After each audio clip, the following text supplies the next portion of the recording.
and welcome back to Stone and Watch Movie Review. Today we're going to do a movie review of Logan.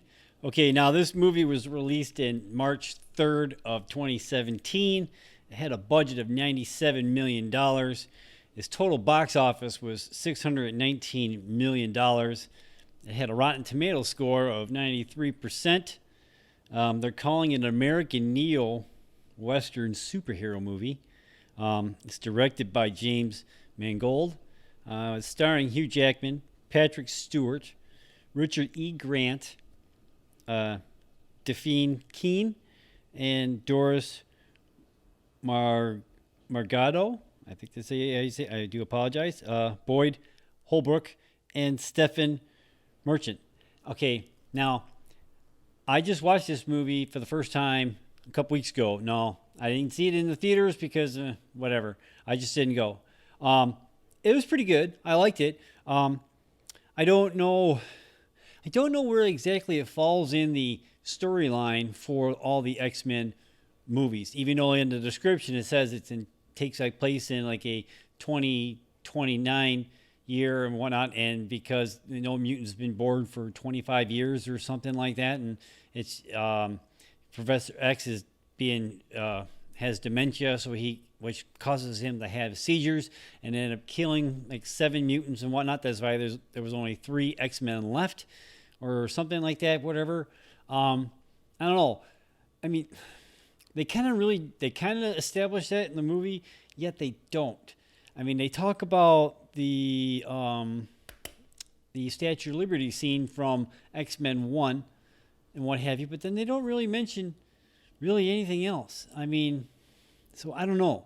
I mean, I liked it, but it's just so hard to tell. I mean, Fox has been really bad for this over the years, like where they make these X-Men movies, but they don't really stick to any strict storyline. I mean, it kind of jumps around. They throw things in like, hey, here's a little different take here, a little bit here, and what have you. And again, it's cool, but at the same time, it makes it kind of hard. Like, okay, well, where are we in the storyline and what have you? I mean, is this only being based on the first 3 X-Men movies and what have you, or is this like the first 3 X-Men movie and the X-Men Origins like First Class series? Is it like does that all tie in?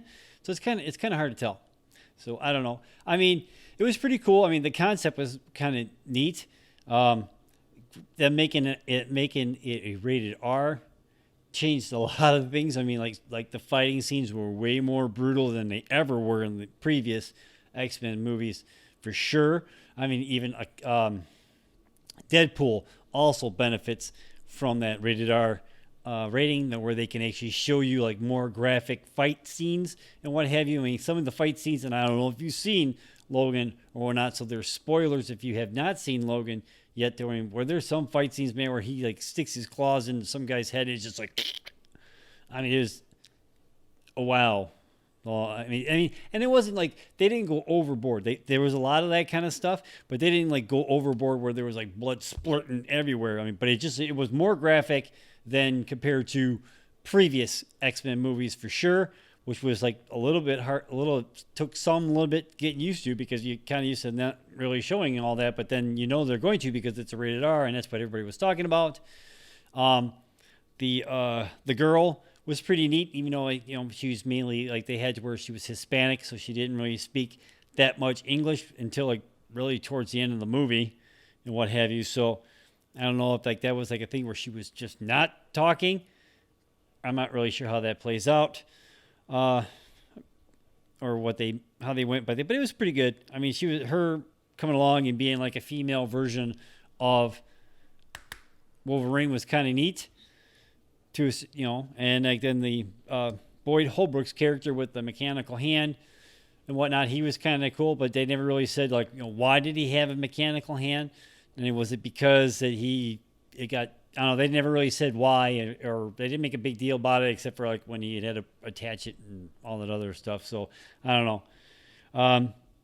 The Stephen Merchant character, what the hell is his name? Cobain or something like that, where he was like a tracker. He can help track mutants and stuff like that. So they got to where he was using his powers to help them out again, and they made it seem like he did that a lot in earlier years and what have you. So I don't know. And all in all, I like the movie. And like again, 15 or 2. Well, obviously, you see what I picked. I picked the DVD, or excuse me, online streaming rental, $5. So I don't know. Did you see Logan? Did you like it?